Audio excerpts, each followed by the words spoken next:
res, 본문만 보더라도 심각한 상황이지요. 하나님은 왜 이런 심각한 상황을 이스라엘 백성들로 하여금 자처하게 하시느냐?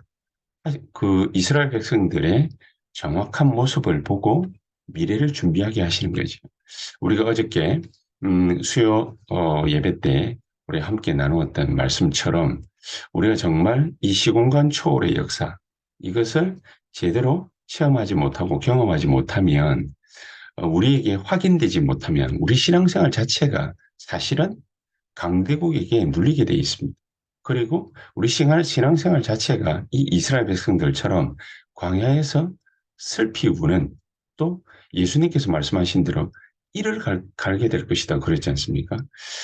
이스라엘의 참 모습은 온데간데 없고 하나님이 무엇 때문에 가나안 땅을 주시겠다 말씀하셨는지 그 이유가 불분명해지죠. 왜냐? 우리 안에 다른 거, 쓸데없는 거 분명히 들어와 있기 때문에 우리 세 가지 준비 잘해야 된다. 정말 신앙생활을 열심히 하라는 것이 아니라 하나님이 원하시는 것, 그거를 꼭 우리가 체험하고 가져야 된다. 자, 하나님이 원하시는 게 우리가 영적인 분명한 준비인데 영적인 이 분명한 준비, 하나님이 우리에게 이미 허락하신 이 보좌의 능력, 이것을 위에서부터 주시는 것인데 이것을 우리가 받았다면 누려야 되잖아요. 누리게 되면은 시공간 초월의 역사 일어나게 돼 있거든요.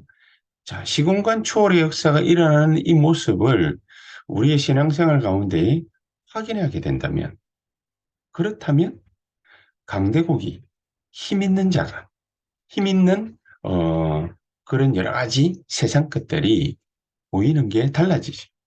우리 눈에는 분명히 되게 장점이고 부러워 보이고 이랬던 것이 사실은 어, 이 하나님의 관점에서 볼 때는 이게 완전히 단점이 될 수 있거든요.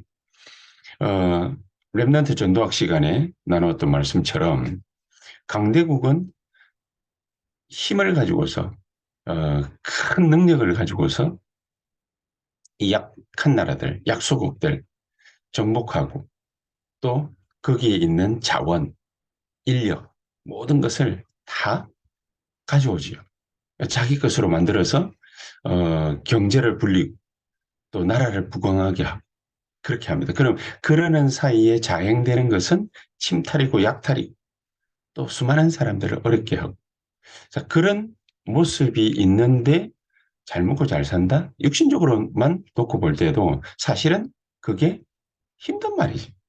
그래서 반드시 강대국은 이런 것들을 자행하려고 하면은 자기 자신의 힘으로는 안 되는 것을 알기 때문에 네피림의 도움을, 네피림의 힘을 분명히 갖고 약탈하고 침탈하고 뺏어옵니다. 그러다 보니까 반드시 나오는 결과가 어떻게 되지요? 재앙이 임하게 돼 있습니다. 재앙. 그게 강력한 장점이라고 생각되었던 그 힘이 재앙으로 오기 때문에 굉장한 단점이 되죠. 자, 그러니까 강대국은 모든 것을 다 가지려고 하다가 재앙을 만나는 것입니다. 우리가 여기서 이 모습을 보면서 무엇을 어떻게 준비해야 되겠습니까? 이스라엘 백성들은 애굽이라는 강대국을 만나가지고 자기네들의 모든 삶의 터전, 삶 자체를 노예로 잃어버리게 됐지. 이런 강대국들이 만날 수밖에 없는 환경이 재앙이라는 말이지. 재앙이 반드시 오면은 그러면은 그들이 맞닥뜨리는 이 현장은 이상한 현장이 되지 않습니까? 그래서 그들을 살려내야 된다. 하나님이 살려낼 수 있도록 우리에게 미리 이 보좌의 시스템을 준비케 하시는 것입니다. 그런데 우리가 처해 있는 환경이 어떻습니까? 광야지요. 광야에는 자연의 재앙도 있지만은 자연의 많은 어려움도 있지만은 거기에는 이스라엘의 수많은 적들이 그 이스라엘을 둘러싸고 있습니다. 그러면은 힘도 길러야 되겠지만 반드시 영적인 눈을 뜨면은 보이는 게 한 가지가 있죠. 영적인 힘이 길러지면 반드시 주변에 있는 이런 수많은 대적들의 침탈과 약탈과 전쟁이 분명히 있게 되겠지만 그 모든 것들이 전부 뭐가 됩니까? 문이 되는 것입니다. 세계 복음화할 수 있는 문이 되는 것입니다. 그래서 하나님이 이스라엘에게 가장 중요하게 생각한 것이 이 이스라엘 백성들로 하여금 출애굽해서 광야를 나와서 그들이 오는 동안에 많은 보는 여정들을 통하여 이 이스라엘에게 지금까지 뿌리내렸던 강대국들 사이에서 광야 생활을 하면서 뿌리내렸던 수많은 다른 것, 틀린 것, 엉터리 이 신앙생활을 할 수밖에 없는 그런 것들이 전부 각인 뿌리 치질되어 있던 그 모든 것들을 다 갈아엎는 것입니다. 뒤집는 것입니다. 하나님의 말씀으로 영적인 것으로 다 뒤집는 것입니다. 그렇게 하나님의 것으로 하나님의 시간표로 바꾸는 거죠. 하나님이 이스라엘 백성들에게 주시고자 하시는 가장 귀중한 축복과 능력의 역사, 이 시공간 초월의 힘을 이 이스라엘 백성들로 하여금 알게 만드는 것입니다. 그게 하나님의 목표였습니다. 그렇게 해서 이스라엘 백성들로 하여금 광야를 지나 가나안 땅으로 들어가게 하시는 것이 하나님의 목적이죠. 그런데 이러는 사이에 일어난 사람들이 이 불신앙의 사람들, 여기에도 하나님의 분명한 시간표가 있습니다. 출애굽기 14장에 보니까 이스라엘 땅을 이 이스라엘 백성들이 애굽 땅을 이제 드디어 나와서 광야길을 접어들어야 되는데 수많은 난관이죠. 10가지 재앙을 만나 그것을 10가지 기적으로 뒤집고 바꾸고 또 거기에서 이 홍해를 갖다가 하나님이 건너게 하시면서 수많은 불신앙자들의 불평과 원망을 모세와 여호와께서 들었는데 이 모든 불신앙자들의 하는 말들이 전부 일리 있는 말이고 맞는 말이고 이성적인 말이고 합리적인 말임에도 불구하고 하나님은 이 모든 것을 다 수용하고 걸어오게 하셨습니다. 그래서 지금 오늘 민수기 14장 1절에 10절 이 자리에 있게 하셨는데 그들이 똑같은 단어 하나 틀리지 않고 똑같은 말을 또 오늘 이 자리에서 합니다. 그들의 원망과 불평을 또 드러냅니다. 가장 결정적인 이제 이스라엘 백성들의 전체를 이끌고 저 가나안 땅을 향하여 이제 들어가야 되는데 이제 정탐꾼들이 갔다 와서 보고를 하는 이 중요한 시간에 결정적인 시간 그 시간에 불평과 원망을 늘어놓습니다. 가장 합리적이고 이성적이고 일리 있는 말로 하나님은 이들을 가만히 둘 수가 없겠지요. 그래서 40년 광야길을 선택을 하신 이스라엘 백성들로 하여금 40년 광야길을 돌게 하십니다. 그 중에 가장 불신앙이 깊은 자들, 이스라엘 백성들에게 영향을 줄 수 있는 자들, 이런 자들을 전부 신명기 11장 1절에서 6절에 보니까 보라라든지 나단이라든지 아비람이라든지 이런 자들을 전부 대표되는 인물들을 불신앙에 대표되는 인물들을 전부 하나님이 하늘로 불러 올리십니다. 뭐 지진이 나가지고 1만 명 넘게 전부 죽는 그런 비참한 역사를 하나님이 맛보게 하십니다. 뭐 불신앙하면은 그러면 이렇게 죽는다 이 말이 아니라 정말로 그들이 하는 말들 이런 말들을 우리가 합리적이고 이성적인 이런 말들을 들을 수 있지만 항상 그때마다 이 결정적인 순간마다 중요한 순간마다 이런 말들을 우리가 듣지만 그 불신앙에 빠지지 마라. 그 말이죠. 그 불신앙에 빠지지 마라. 그렇다면은 그 결정적인 순간마다 하나님은 말씀의 지도자들을 들어 쓰셨습니다. 모세라든지 또 이드로라든지 이런 자들을 하나님이 사용하셔서 그 불신앙에서 그들을 건져내신 것이죠. 이런 결정적인 순간마다 하나님이 하게 하시는 일이 출애굽기 5장에서 12장에 있는 이 이스라엘 백성들이 이 애굽 백성들과 똑같이 재앙 만날 수도 있는데 그 중요한 시기에 하나님은 모세로 하여금 말씀을 이스라엘 백성들로 하여금 붙잡게 하는 그 심부름을 하게 하십니다. 흔들리는 그 자들을 향해서 흔들리는 이스라엘 백성들을 향해서 말씀의 역사를 보게 하십니다. 말씀을 듣게 하십니다.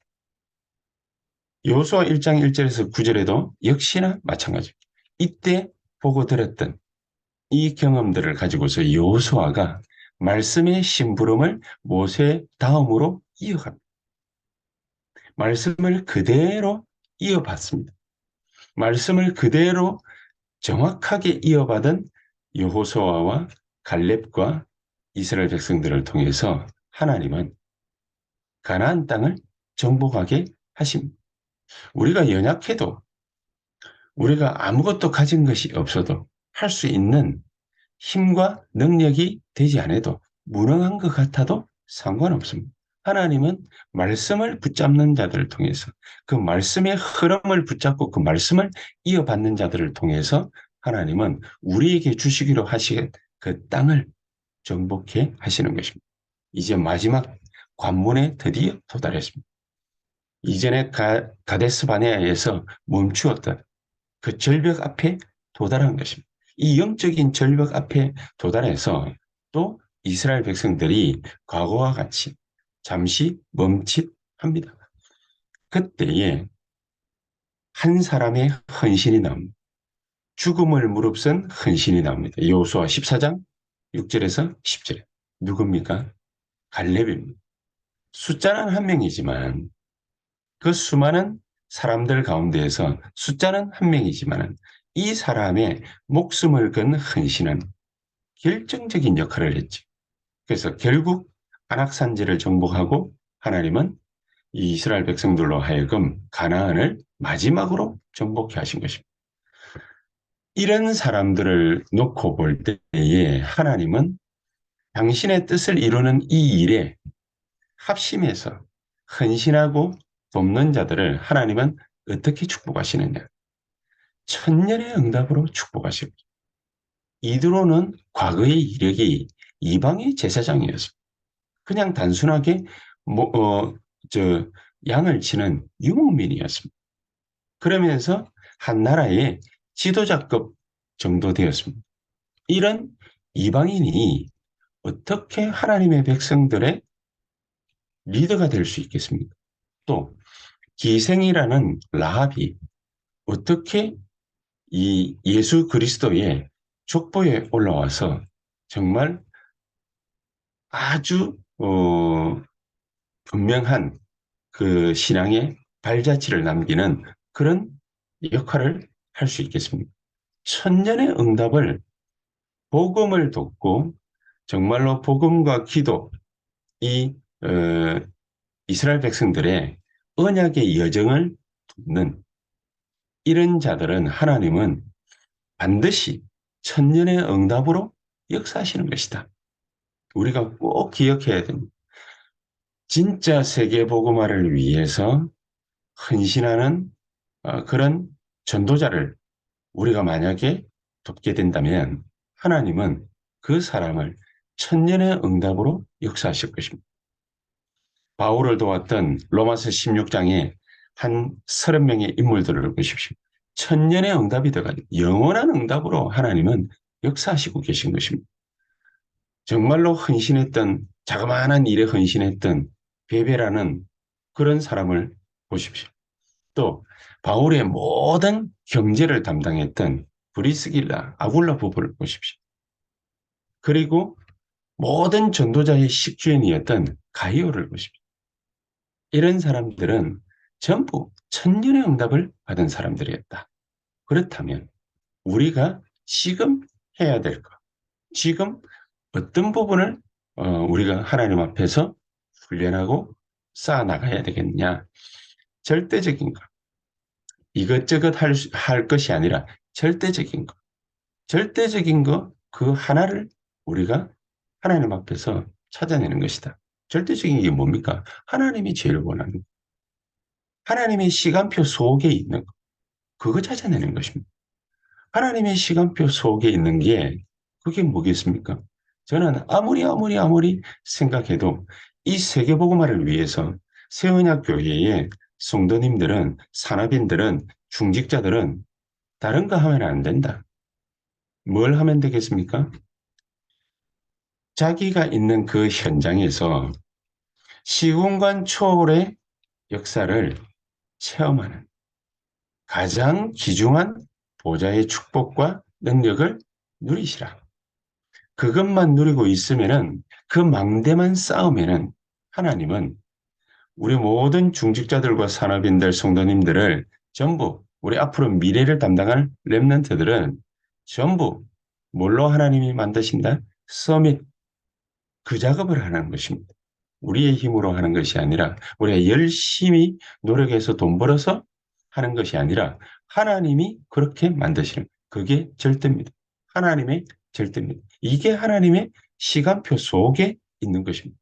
내가 환경이 어렵다, 힘들다, 문제가 있다, 없다. 그 모든 것은 하나님이 우리를 이 코너로 몰기 위한 하나님의 작전입니다. 하나님의 것을 찾아라. 하나님이 나에게만 주시는 하나님의 것을 찾아라. 하나님의 시간표 속으로 들어가는 이 축복이 오늘 하루 종일 우리에게 넘치는 그런 하나님의 역사 있게 되기를 주 예수 이름으로 축복합니다. 우리 다 같이 말씀 붙잡고서 정말로 내가 하나님이 주시는 것, 하나님의 그 시간표 속에 들어가는 하나님의 가장 귀중한 복된 역사, 오늘 이 시간, 지금 이 시간 이 자리에 있게 하옵소서. 서밋의 축복을 누리는 하나님의 역사 있게 하옵소서. 우리 다 같이 합심해서 1, 2분간 통성으로 간절히 기도하시고 우리 각자의 기도 제목과 우리 교회의 기도 제목 또 우리 렘넌트들의 모든 걸음걸음을 하나님이 축복해 주시고 우리 렘넌트 조직들이 강화되어지는 올 한 해가 되게 해 주시옵소서. 심에서 통성으로 간절히 기도한 다음 우리 한 15분에서 20분 기도하시다가 자유롭게 퇴장하도록 하겠습니다. 기도하십시다. 전능하신 하나님 감사를 드립니다.